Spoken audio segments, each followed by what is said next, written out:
A very good afternoon, student. Fourth lesson, last session topic is oscillation in LC circuit. Oscillation in LC circuit. LC means inductor capacitor circuit.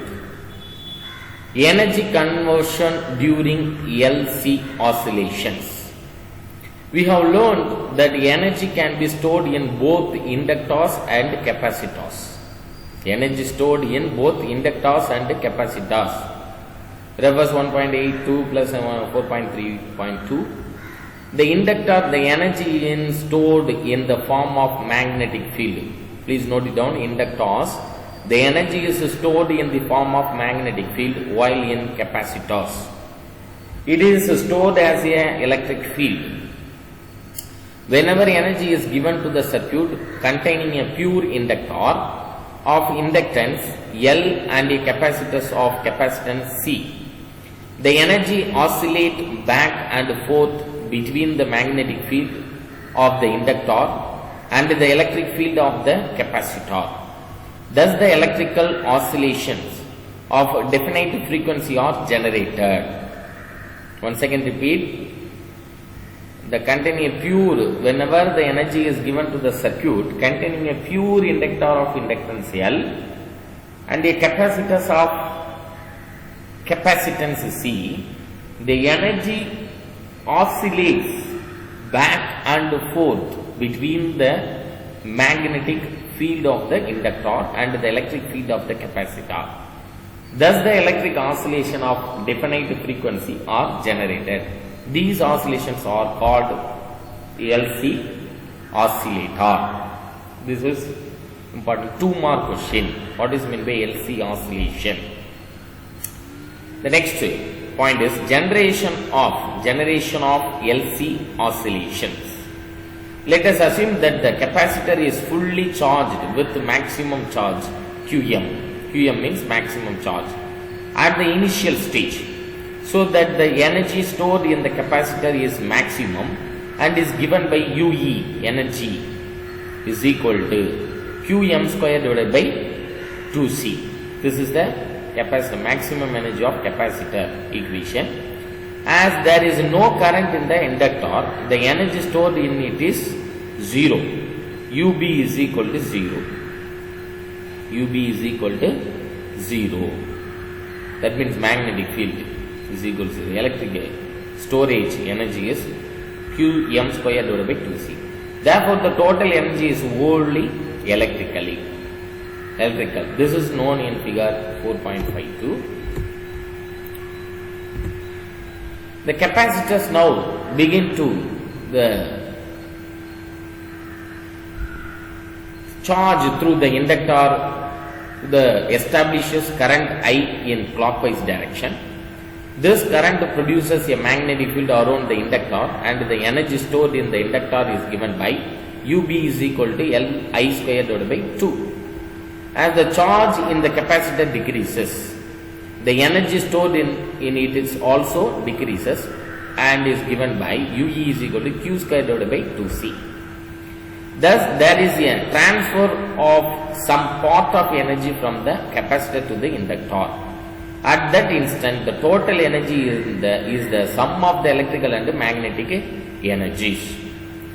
When the charges in the capacitors are exhausted, its energy becomes 0. That is, UE is equal to 0. The energy is fully transferred to magnetic field of the inductor and energy is maximum. This maximum energy is given by UB is equal to Li m maximum square, that is Li maximum square divided by 2, where Im is the maximum current flowing in the circuit. The total energy is wholly magnetic field 4.52. Here first the capacitor fully charged. The second first diagram, the capacitance fully charged. When the capacitors flows through the circuit, in the inductors induce the magnetic field. So the storage of capacitors will be decreases. The wholly magnetic field, the capacitors is of the energy fully converted in the magnetic energy.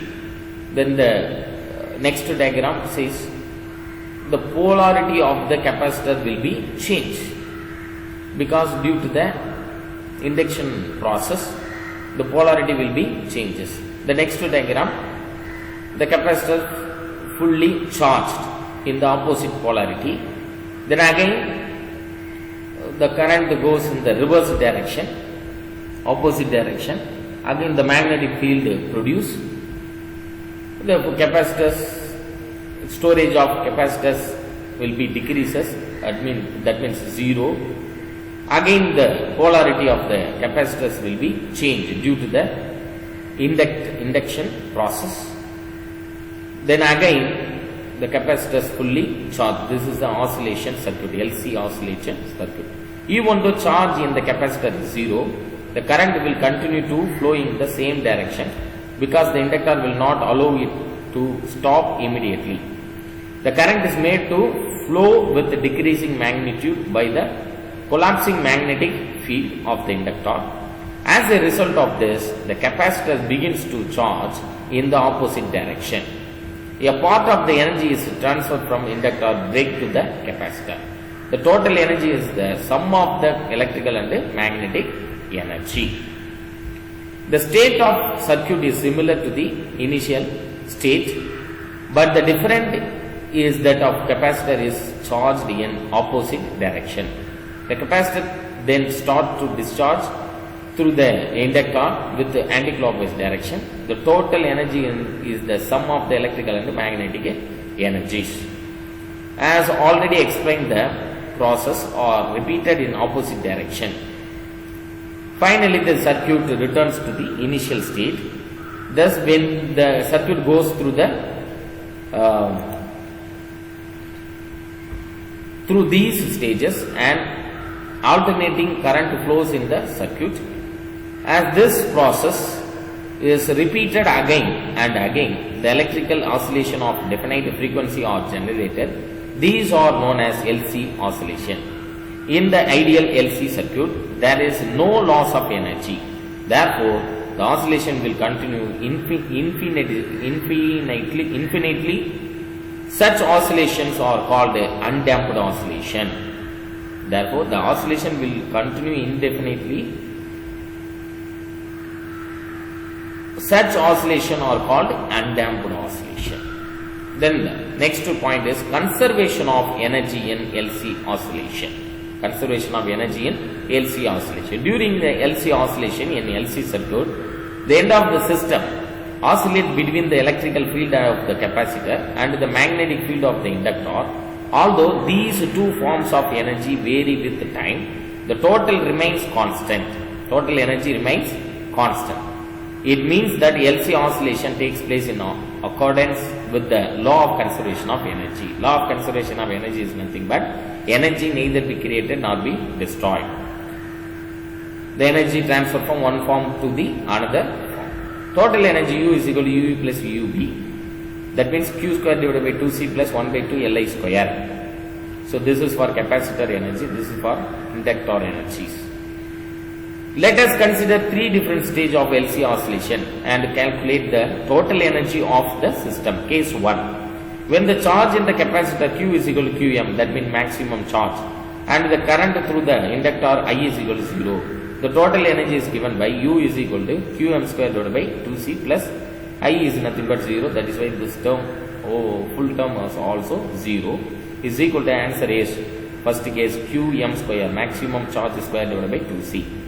Then the total energy is wholly electrical. Second case is when charge is equal to 0, current is equal to Im. The total energy is charge is equal to 0 means this term fully 0.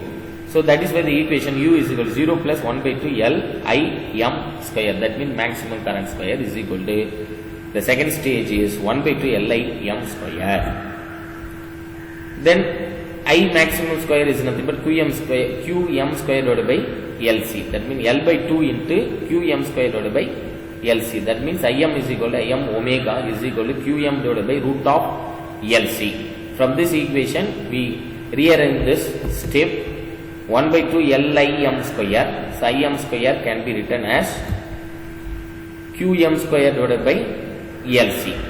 So the answer is LL cancel, Qm square divided by 2C. The total energy is wholly magnetic. Case 3, when charge Q, current is equal to I, the total energy is U is equal to Q square divided by 2C plus 1 by 2 Li square. Since Q is equal to Qm cos omega t, I is equal to minus dq by dt is equal to Qm omega sin omega t, because dq divided by dt is nothing but differentiate this term, we get cos omega t is differentiate means omega sin omega t. So Qm omega sin omega t. The negative sign in current indicate that the charge in the capacitor decreases with time. So U is equal to, just substituting these values, we obtained Qm square cos square omega t divided by 2C plus L omega square Qm square sin omega t divided by 2. Now the equation is Qm square cos square omega t divided by 2C plus L Qm square sin square omega t, because omega square can be written as 1 by Lc. So substituting the omega square value 1 by Lc, we obtain L Qm square sin square omega t divided by 2Lc. So remove the common terms. Qm square divided by 2C is a common term. Remove the common term from this step. Qm square divided by 2C into cos square omega t plus sin square omega t. Cos square theta plus sin square theta is nothing but 1. So here the equation final step is U is equal to Qm square divided by 2C. From the above three cases, it is clear that the total energy of the system remains constant. Then the last topic is analogies between LC oscillation and simple harmonic oscillators. Qualitative treatment. The electromagnetic oscillation of LC system can be compared with the mechanical oscillation of a spring mass system. There are two forms of energy involved in LC oscillation. One is electrical energy of the charged capacitor, the other magnetic energy of the inductor carrying current. The energy in two oscillator system, LC oscillator, spring mass system, element energy, element capacitor, electrical energy is 1 by 2 Q square divided by C. Inductor magnetic energy is 1 by 2 Li square, I is equal to dq by dt. For the spring mass system, element energy, spring potential energy 1 by 2 kx square, mass kinetic energy 1 by 2 mv square, v is equal to dx by dt. The next, likewise the mechanical energy of the spring mass system exists in two forms. The potential energy of the compressed or extended spring and the kinetic energy of the mass. Table 4.2 lists these two pairs of the energy by examining the table 4.2. The analogies between the various quantities can be understood, and these correspondence as given in the table 4.2. The angular frequency of the oscillation of a spring mass is given by the 11th standard physics textbook. Omega is equal to root of k by m. From the table, k is up to 1 by c. Mass to angular frequency, angular momentum. Angular frequency of LC oscillation is given by omega is equal to 1 by root of LC. The last table is important 2-mark question. Analogies between the electrical and mechanical quantities. So electrical system, mechanical system. Electrical system charge Q, mechanical system displacement x. Electrical system current I is equal to dq by dt, velocity v is equal to dq by dx by dt. Inductance L, mass m, reciprocal or capacitance 1 by c, force constant k. Electrical energy is equal to 1 by 2 q square by c. Here potential energy is equal to 1 by 2 kx square. Magnetic energy is equal to 1 by 2 Li square. Here kinetic energy 1 by 2 mv square. Electromagnetic energy U is equal to 1 by 2 q square divided by c plus 1 by 2 Li square. Mechanical energy is nothing but energy is equal to 1 by 2 kx square plus 1 by 2 mv square. These are the comparison between the electric and the mechanical quantities. It is very, very important. 2-mark as well as the objective type question. Thank you very much, children.